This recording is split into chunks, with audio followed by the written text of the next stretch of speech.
This is InvestTalk, independent thinking, shared success. Justin Klein and Steve Peasley stand ready to take your finance and investment questions and share their unbiased answers. InvestTalk is made possible by KPP Financial, a registered investment advisor firm serving clients throughout the United States. The clarity for your path forward starts now. Here is KPP Financial President, Financial Advisor, Steve Peasley. Good afternoon, everybody, and welcome to InvestTalk. It is Friday, August 26, 2022. And, of course, we're racing towards the fall season. I love the fall season. I can't wait. But it's still summer.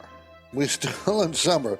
People in Oklahoma City felt a 96-degree temperature today. And it hit 92 in Boise, Idaho, 103 in Phoenix, 87 in Los Angeles.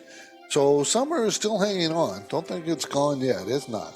I'm Steve Peasley. I look forward to doing this InvestTalk podcast because I do enjoy answering questions, talking about the stock market, talking about economics.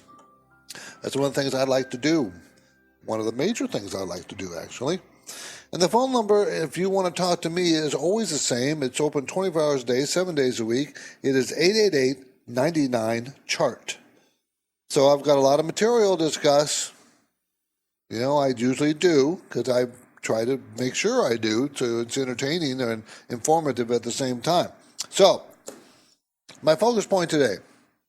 After supply chain chaos, big names consider diversifying manufacturing away from China. I think we're starting to see some major cracks in the Chinese growth story.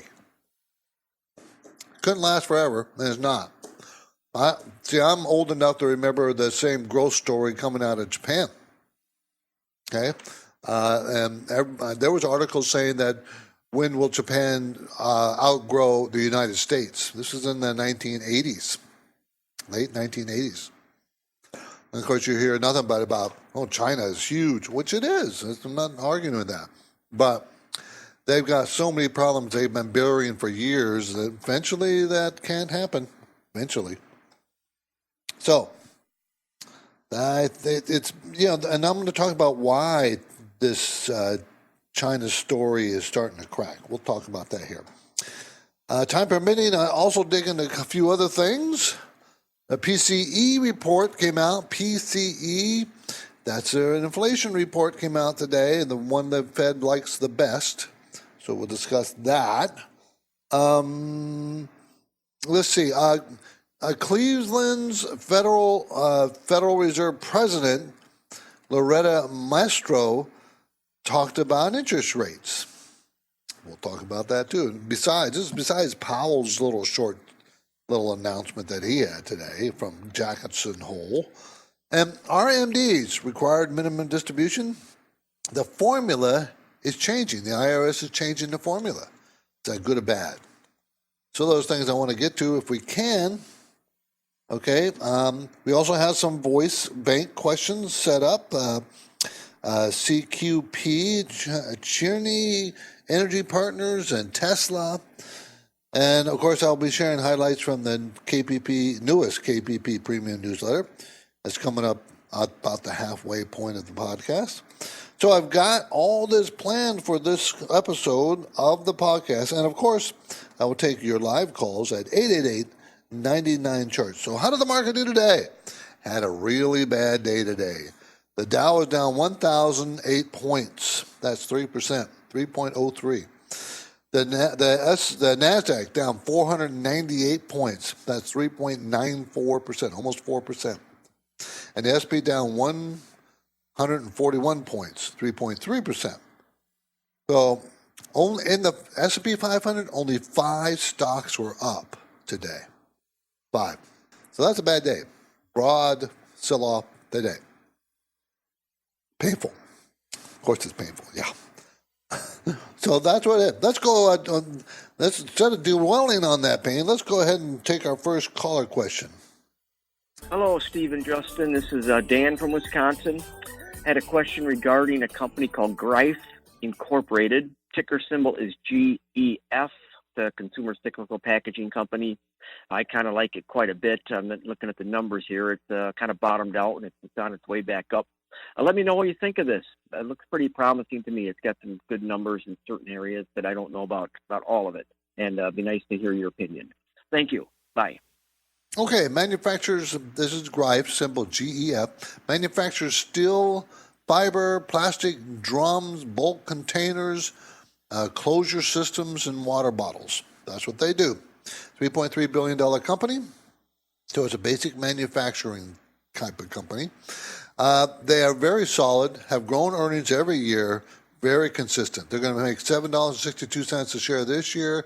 Next year, there'll be their first fall in earnings to $7.22 in the last 10 years, the first fall. Sales growth is still accelerating or still high, 24% in the last quarter. We haven't gotten this new quarter yet. We won't see that until, next month, late next month maybe. Pays a 2.7% dividend, 25% return on equity. Management owns 4%. Mutual funds have been slowly buying over the last year. They have some debt, but I don't think it's anything to worry about. It's a $68.62 stock. Going to make $7.22. But remember, that's lower than it was this year, $7.62. That's the estimates.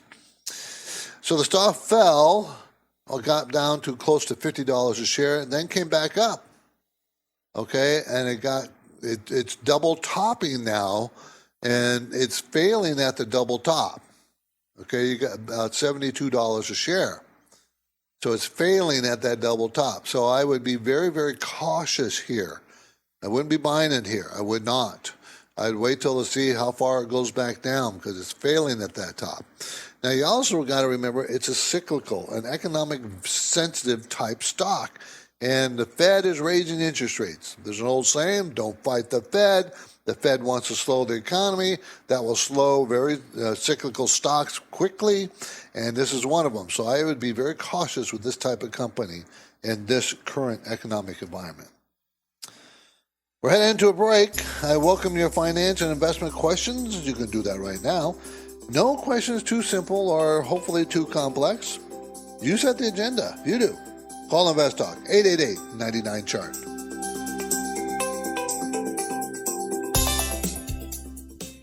Why do listener questions make InvestTalk better? Which of these would you recommend? Because each caller presents fresh questions in their voice. I was curious if you still think aluminum has a ways to go from here. When do I know the right time to take profits?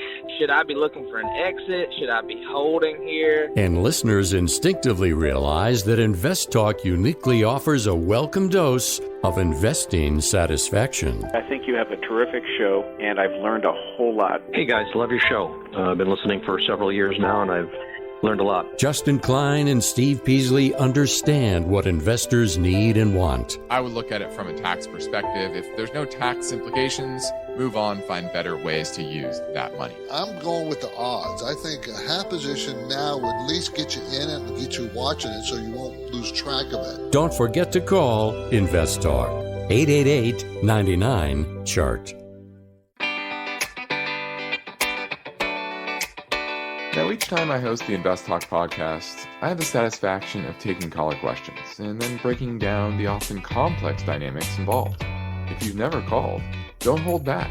You can leave your InvestTalk questions on the 24/7 anytime listener line at 888-99-CHART. My focus point concerns this headline. After supply chain chaos, big names consider diversifying manufacturing away from China. Now, it's COVID. What's part of the problem? Faced with COVID lockdowns, worsening U.S. China tensions, and an indefinite power cut in China's heartland, in fact, companies are exploring how to divert their supply chains away from China.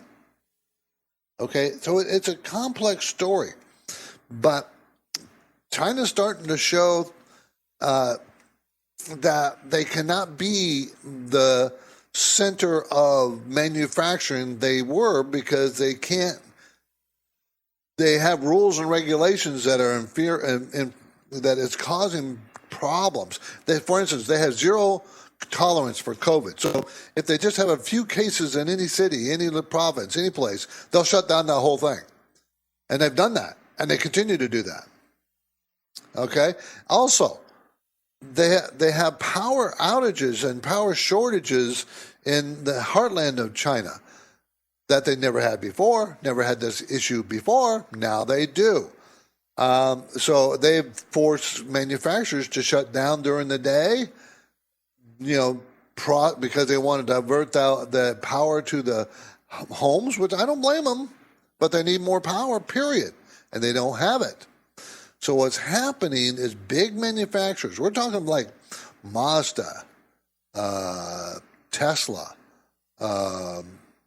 Apple, even some Chinese companies are moving away from relying on China for their manufacturing supplies, the manufacturing goods. So that tells you that we're starting to see the first steps of moving away from China in a more serious fashion.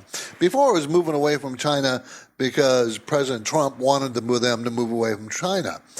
Now it's the companies deciding that they need a more secure supply chain, and so it takes time. People don't think this is going to happen overnight. It's not. It's going to be a process.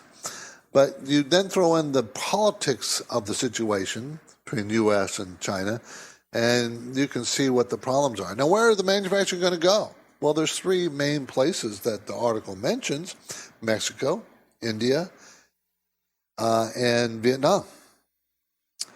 So this is going to be interesting. Yeah, I think it's going to be interesting for years, by the way, not just anytime soon, years. Okay, let's take a live call now. Carl from Ohio. How you doing, Carl? Good, Steve. Thank you. Love the show. I have a question about a long-term hold Under Armour, ticker symbol UAA. Well, Under Armour has been a very solid company for multi-years. I mean, very long time. Manufactured performance apparel, footwear, accessories made from moisture-wicking synthetic fabrics. Its sales growth is slowing. You expect that because the economy is slowing. They are very healthy, have very little debt. Management still owns 16% of the company, and it's a $4 billion company. So they're pretty focused, right? I mean, funds own 62% of the company, so that's what, 79% of the company owned by either the management or funds, mutual funds. But what's interesting is the number of funds have actually gone down in the last year from 744 to 644, 100. That's a lot. It's very cyclical, and you got two competing cycles going here. We have the cycle of going into the holiday season, which usually means good for apparel companies, means good times coming. And you have an economic slowdown that the Federal Reserve seems hell-bent on making sure it happens, which is not good for these kinds of companies. So it's tough. You want to buy it when it's on sale. So is it on sale? It's an $8.73 stock. They're going to make 48 cents next year. They made 85 cents a share last year. This coming year, they're going to make 48 cents. So I think I probably would stay away from it for a little while and see where the market ends up. But it looks like it double bottomed to me, around $8 a share. That looks like a pretty good bottom. But I would be cautious. But I think that's a pretty good price for Under Armour. I just think I'd be patient a little bit. Thanks for the call. I appreciate it. Let's talk to James in Sonoma. How you doing, James? I'm doing pretty good. I wasn't going to call today, but you mentioned RMDs, so I immediately ran to the phone. Okay, I'm going to be 72 next year, and unless Congress raises it up to 73, which I'm crossing my fingers, I'm hoping, I'm not going to need the money. So mine's a three-part question here. Okay. If I'm 72 and I can take the RMD, I assume I can take it anywhere in that year. Because my birthday's way late in the year. It's in August. I'm assuming I could take it February 2nd if I wanted to. My next question would be, is there any advantage to taking and putting 500 shares of Honeywell from Part A, because I don't need the money, and put it in Part B? In other words, transferring stock versus cash. And then my last question is, what do you recommend? What do most of your clients do? Do they take it early, take it late, do stocks? What do they do? Okay, we have very short little time before I have to take a break. So if you'll hold on with me for the break, after the break, we'll get to it. The answer to the last question, most of my clients wait and take it at the end of the year. That's what they do. But we'll get back to you. We're headed into a break, everybody. It's Friday, so it's a weekend. Well, it's almost here anyways. I'm here to ready to tackle your financial investment questions. You can call right now, 888-99-CHART.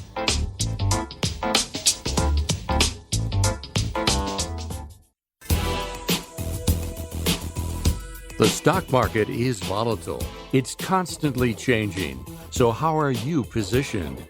Is your portfolio properly balanced, or are you taking unnecessary risks? You can get guidance anytime for free if you go to InvestTalk.com and take the brief Riskalyze quiz. The InvestTalk phone lines are open and waiting for your questions. 888-99-CHART. James, thanks for waiting. I appreciate it. So most of my clients take their RMD at the end of the year. You have to take it at the end of the year. It's not based on your birthday. It's based on the year that you turn 70 half. And in that year, by the end of the year, you have to take the distribution. Okay? The other question you had, transfer stocks. You can take it any way you want out of your retirement account and put it into a regular account. You can do it via stocks if you want to transfer that amount of money that it represents to another account, and that's perfectly doable and allowable. And one other thing, did you know that the IRS is changing the tables for the RMD? In other words, what they're doing is to our benefit. Instead of using 82.4 years of a life expectancy, they're going to start using 84.6. So that means the amount of RMD in the years is reduced because it's over a longer period of time. So that's a benefit to us. How much is not that great of a deal, but it's something. It's better than nothing.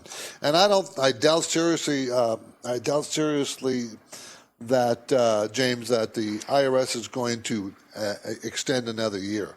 I don't see that happening. I really don't. And thank you for the call. I appreciate it. Those are good questions. Thank you. Thank you for the call. Let's go to Danny in New York. Hi, Danny. Hey, Steve. How you doing? I'm good. Thank you for the call. Yeah, the stock is Abaxx Technologies. It's a speculative stock, and it would have a speculative amount in my portfolio. They're labeled a technology company, but if you really look at them, they're in the commodity sector. So I'm thinking it may have some long-term potential. Okay, so this stock is not traded on the exchanges, is it? No, it's still a pink sheet. Yeah, it's on a pink sheet. So for everybody else, that means that it's a real small company and it doesn't meet the criteria either through price or reporting numbers to qualify to trade on the New York or the NASDAQ exchange. And because of that, Danny, I hate to tell you this, but I have very little information on it because my data only covers those stocks that are publicly traded on the exchanges. I don't have any data on this company. So I apologize for that. I'm sorry I can't answer your question. Thank you for the call. I appreciate it. Dave in Ohio wants to talk about dividends. Hi, Dave. Oh, how you doing, Steve? Thanks for taking my call. Thank you. Hey, my question is about 3M. With the litigation against 3M, do you feel the dividend is in danger? Probably not, no. 3M is spinning off part of itself to another company. It's an unusual way they're doing it. I read what they're doing and how they're doing it, and I felt I'm not sure what they mean. I'm not sure am I getting stock only? Am I getting stock in cash? What's the deal? I will say this though, the dividend If the dividend came, part of that dividend came from the spinoff, the dividend will go down of 3M, but you'll get it if you keep the spinoff stock. You know what I'm saying? So if you kept both parts, your dividend yield won't go down because the theory is that both companies will pay their share of the dividend. So it depends on how big that company is compared to 3M. 3M is a $73 billion company. Don't remember how many billions of dollars the spin-off is, but it's a number of them. So in essence, if you just kept the 3M and sold off the other part, then yes, your dividend would go down. Okay? So appreciate the call. Okay. Thank you for the call. Appreciate it. Okay, iTunes question. This is NX Kin.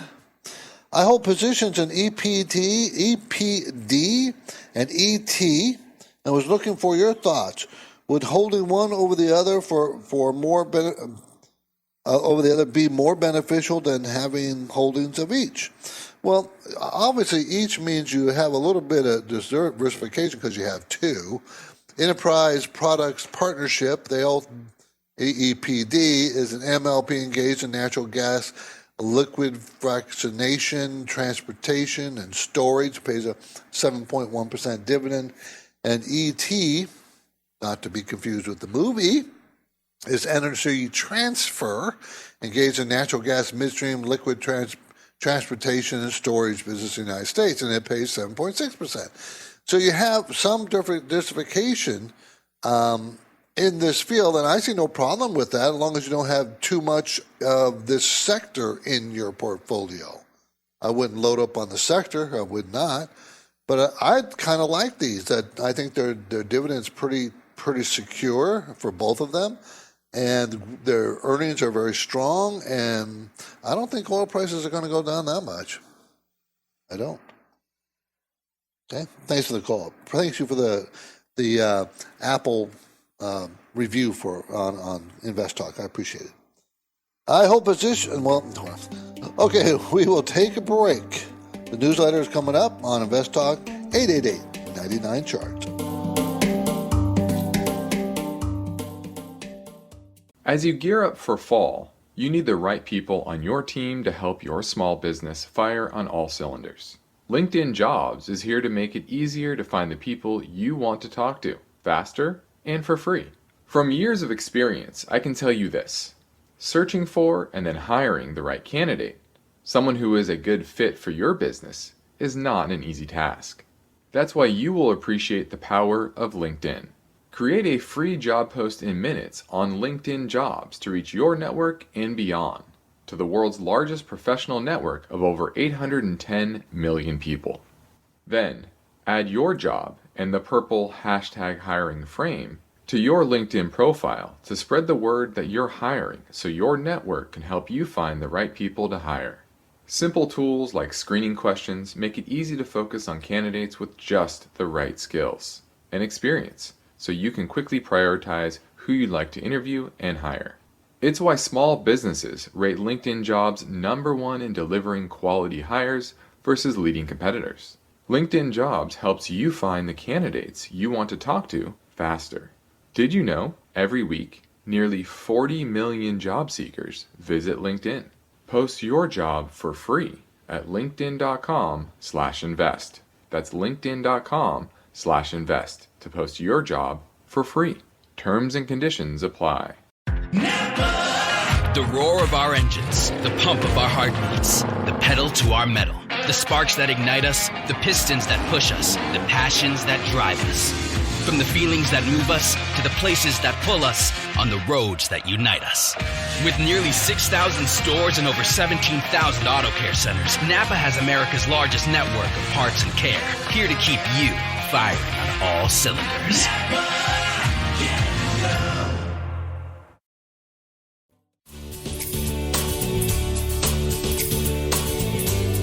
This is InvestTalk. It's Friday, the weekend is here or almost here, and the past few days have been very interesting in the markets. Volatility has been on display, so is your portfolio balanced? Well, you've got questions that deserve unbiased answers. And Steve Peasley is here now, ready to take your calls live. 888-99-CHART. We're going to go talk to Paul in San Francisco, listening to us on KDOW. Hi, Paul. Here I am again. I have a question about the 401ks. Now, there's one of the talking heads on KDOW. He bum raps the 401k. He says bad because there are hidden fees, he says. He says there's 27 of them. Can I get some confirmation of do they exist or not? Yes, there's fees in the 401k plan that are kind of hidden. Most of them have them. They usually have the mutual funds in the 401k plan are usually have not the best funds and funds that tend to be higher in their annual management costs in those funds. And, there's fees because of the different reporting requirements required by 401k. So, yeah, there's okay, we can call them hidden because they're not really transparent, but they are there. You can see them, but you just have to work to find them. So, yes, he's right. Okay? How about I can find them? I'll try to. Good luck. Good luck, Paul. Thank you for the call. 888-99-CHART. We're going to stay in San Francisco, everybody. Let's talk to Sammy. Hi, Steve. Thanks for taking my call. I'm looking to buy a big chunk of, mutual funds through Vanguard mutual funds. Okay. And they also have equivalent ETFs. Right. Do you have a recommendation on which one to purchase? I mean, I'm going to buy a good chunk. I mean, like hundreds of thousands of dollars worth of mutual funds. So what do you recommend? Okay. Well, Vanguard is a very low-cost fund family, one of the lowest-cost fund families out there, so that's good. You pay the least amount of fees most of the time. Usually, ETF fees are less than mutual fund fees.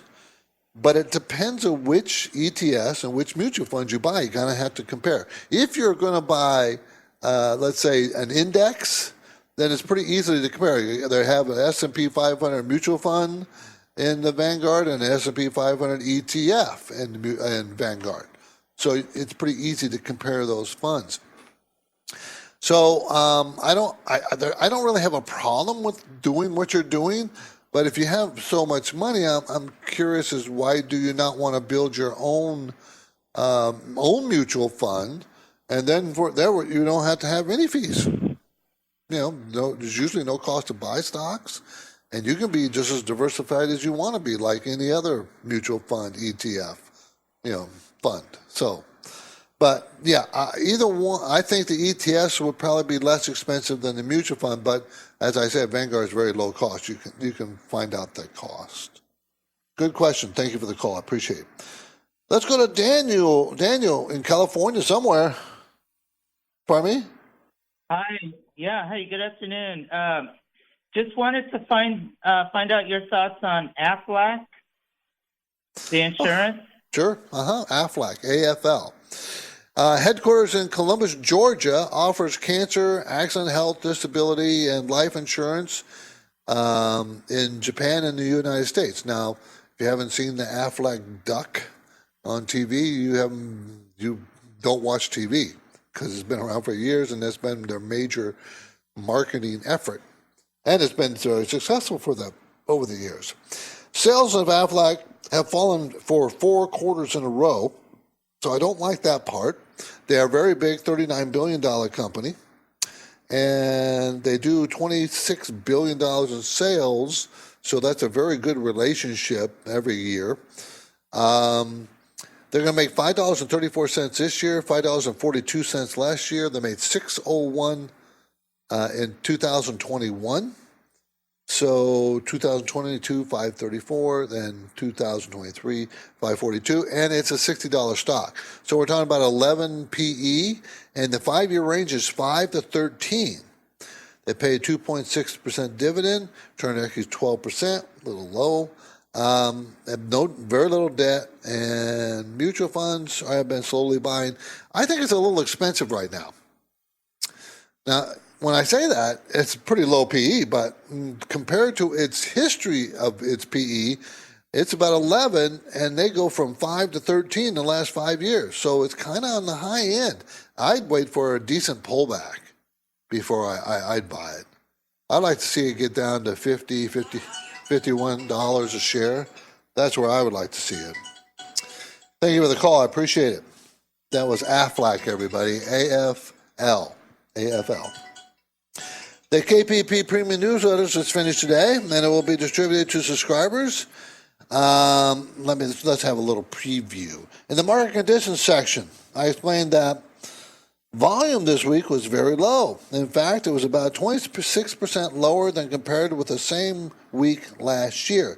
Contributing to the low volume were seasonal factors and cautious investors who decided to wait on the sidelines ahead of the Fed Chairman Powell's annual speech at the Economic Symposium in Jackson Hole.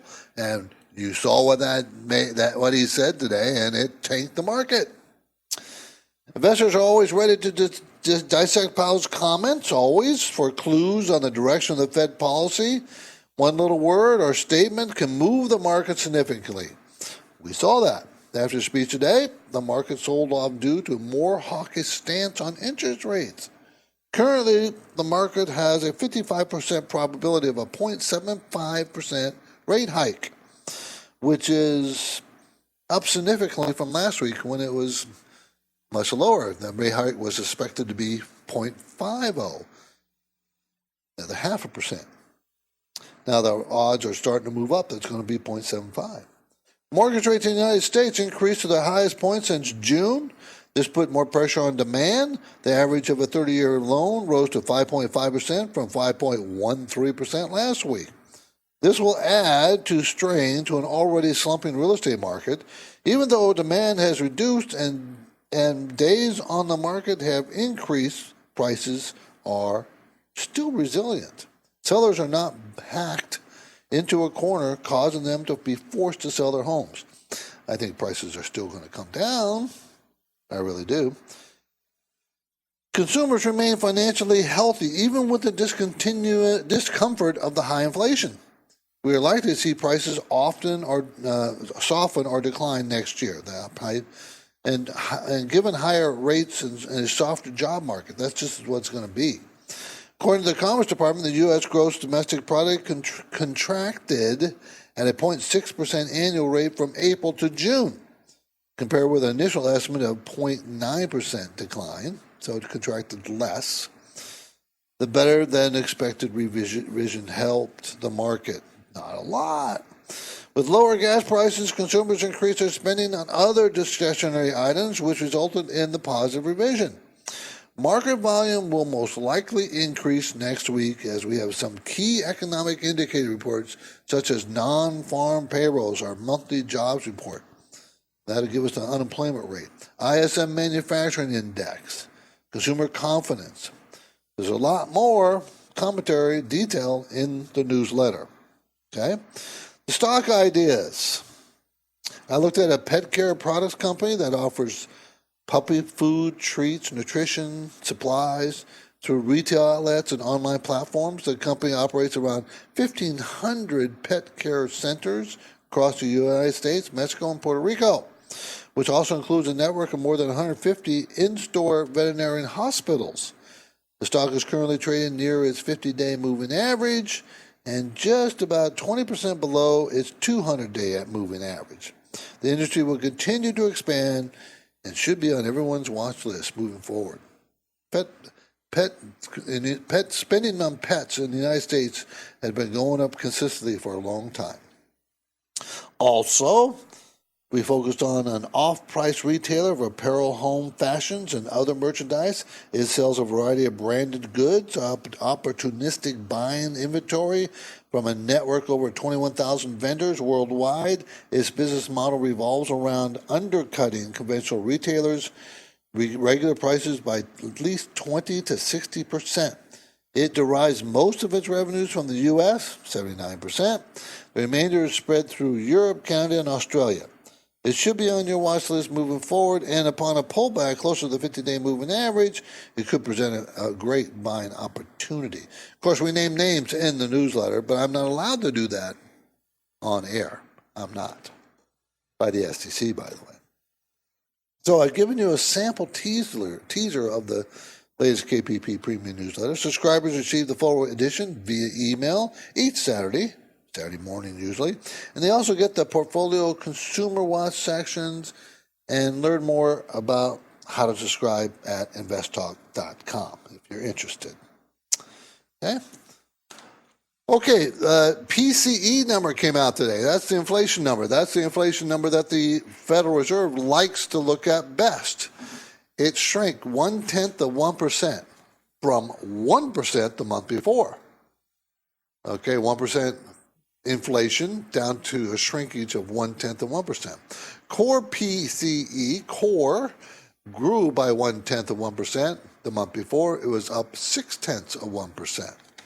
Year over year, it went from 6.8% the month before down to 6.3%. So, inflation eased. Do you think that would stop the Federal Reserve? No. At the Jackson Hole conference, Powell and I'll get to another Fed president here in a second, both said interest rates need to go up, and they were both hawkish in their statements, meaning not very positive that they were going to even slow down. Of course, that's what resulted in the market going down 1,000 points today for the Dow. It's exactly what. Thank you very much, Federal Reserve. The Federal Reserve is late. I've told you this before. They are always late. It seems to me I've been watching them for years and decades, and they're always late in both directions. They're late when they lower rates. They're late when they increase rates. And it's very obvious, okay? A year plus ago, they were talking about how inflation was transitory and not to worry about it. When many of us were complaining, and I was complaining, I know Justin was, on air saying they need to raise rates now. They need, this would be the time if they raise rates with the economy strong and, we don't need the accommodation anymore, okay? Now they've raised rates. I'm not saying they should necessarily stop raising rates. I'm saying they should slow it way down. And it wouldn't hurt to skip a meeting or two in raising rates to see what the effect is. Because I think you're going to see a housing market's going to come to a big dump. I just think so for a short term anyways.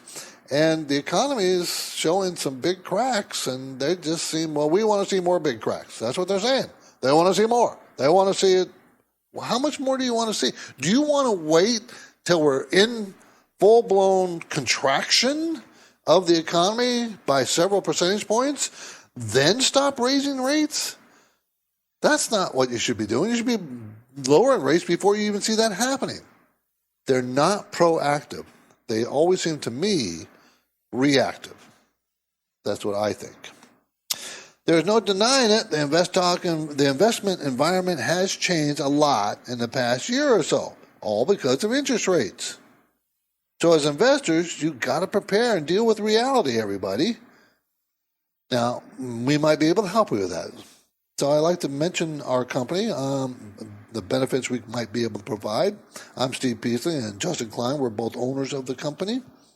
We're located in Irvine, California. That's in Orange County, California, between LA and San Diego. And let me remind you, we operate with a philosophy of independent thinking and shared success, and that means that we don't go by what other people say, or we don't buy other people's opinion and then invest by what they say. We don't do that. We're independent. Also, we practice parallel investing, meaning we buy the same things for ourselves we do for our clients. Same price, same time, same percentage, so that we are on the same side of the table as our clients. I think that's important to be that. I think after speaking to me or Justin in about 10 minutes, you'll get an idea that we're a bit different. We do think you will get that impression, and we are a bit different. We are. So there's no obligation. We'd love to take a look at your portfolio and help you decide how much risk you're taking and whether it fits what you're trying to do. and give you suggestions. We don't mind doing that. All that is for free. We don't, it's okay. Many money managers will do that for you for free, but they always try to sell you something. We will not. We will not try to sell you anything. We really, really do want to help you if we can, and we will help you if you let us. And the sooner you contact us, the sooner we can help you. So give us a call, go send us an email, go to our website, InvestTalk.com, click on the Contact Us buttons. You'll see them all over the place. Let's squeeze in one more caller question. Hey, can I have your thought on Tesla stock split? Is it a good time to buy now or wait? Thank you so much. Well, that's always a tough question. Is it a good time to buy now or late? That means you're asking me to look in the crystal ball and see if this is the time to buy. It's hard to answer that question that way. I can tell you certain things that may persuade you one way or another. Like, is it a good value right now? Well, they're going to make $5.92, up 47% next year. This year, it's up 78% earnings. Sales growth of sales, 42% most recent quarter, 80% before that. Very strong company. But you're going to have to pay for that. And did it fall? I would rather see you buy it around the 220 instead of the 280 to 290, the 220 to 230 range. And I'd probably wait to see if it comes down to that.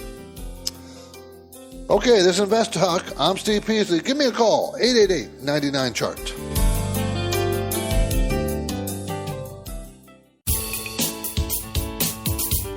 Your objective is to work hard, plan well, and achieve financial freedom, right? You're in luck because Steve Peasley is here now, ready to take your finance and investment questions. Call 888-99-CHART. This is Nick with Denver, and I'm looking at a stock with ticker symbol CQP, Cheniere Energy, and I was wondering you guys' take on this. Thank you so much. You have a great day. Okay, CQP produces and exports liquefied natural gas through the Sabine Basin LNG terminal. It makes a lot of money. It has always made money. It's going to make $4.11 this year, then $4.01 next year per share. Sales growth, most recent quarter of June, 121% growth in sales. Well, that's because liquefied natural gas is very expensive. It's gone up very high. I wouldn't buy here because it's coming up on the double top again, topping at this price of $56.26. And that's kind of expensive for this kind of company. Very high return on equity because they have a very high, lots of debt. And I don't think you should chase it.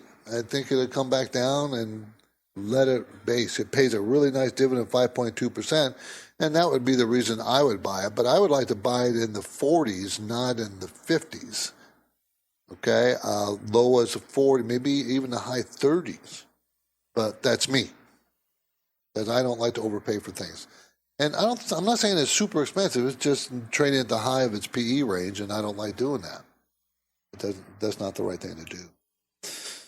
Okay, 888-99-CHART, everybody. That's a number. On Fridays, I generally take time out to do a quick rundown on some of the key benchmark numbers. For instance, the 2-year Treasury was at 3.4%. Okay, just to give you, remember, you always want to know the 2-year and 10-year. 2-year, 10-year Treasury. So the 2-year is 3.4, the 10-year is 3.05.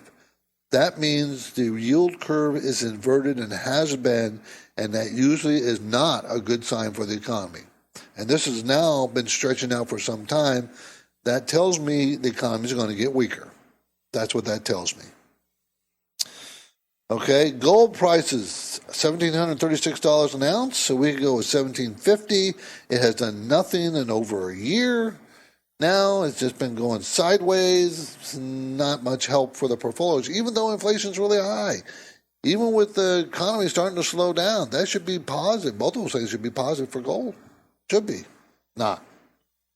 It's not. Oil, $92.16 a barrel. It was $91.48. Remember, not that long ago, what was it, 7 weeks ago, it was at $104 a barrel. Now it's $92, so gasoline prices It was $113 a barrel, 13 weeks ago? So oil's come down, price of gasoline's come down. Here in California, the average is $5.28. We were over $6 for some time. Okay, what is it in Ohio? How about $3.57? Yeah, should we move to Ohio to get cheaper gas? Okay, Cleveland's federal president Loretta Mester, who was also at the Jackson Hole, had a little speech she gave today. Thank you very much. She says the Fed needs to raise rates to near 4% by early next year.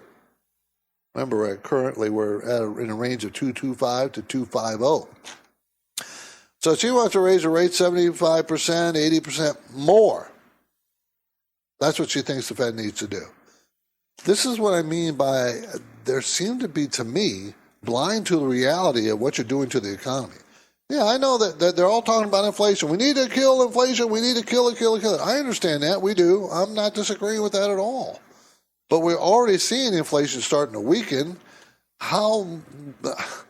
It's easy to kill inflation. Easy. Kill the economy. Push us in a deep recession. Push us in a depression. Guess what? Inflation will be gone.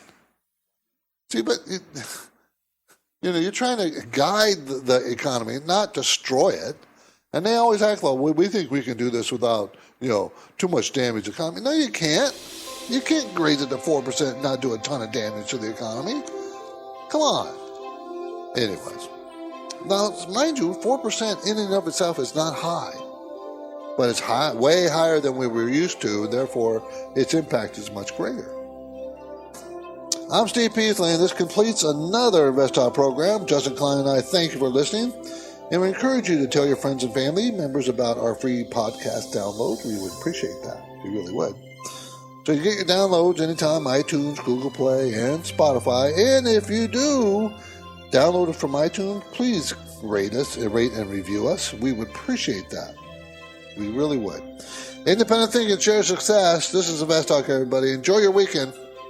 InvestTalk is a trademark of KPP Financial. Because of the nature of the interactive dialogue inherent in the format of this program, it's important for the listener to understand that not all comments made will apply to them. Specifically, nothing said shall be taken to be investment advice, or shall statements on this program be considered an offer to buy or sell security. Because such advice is rendered solely on an individual basis and at times will require that the investor review a prospectus before investing. InvestTalk is a copyrighted program of Klein, Pavlis, and Peasley Financial, a registered investment advisor firm which retains all rights. For more information regarding KPP's investment advisors, call 1-800-557-5461. Steve Peasley is president, and Justin Klein is chief executive officer of Klein, Pavlis, and Peasley Financial. Thank you for listening, and your comments and questions are welcome on our 24-hour listener line at 888-99-CHART.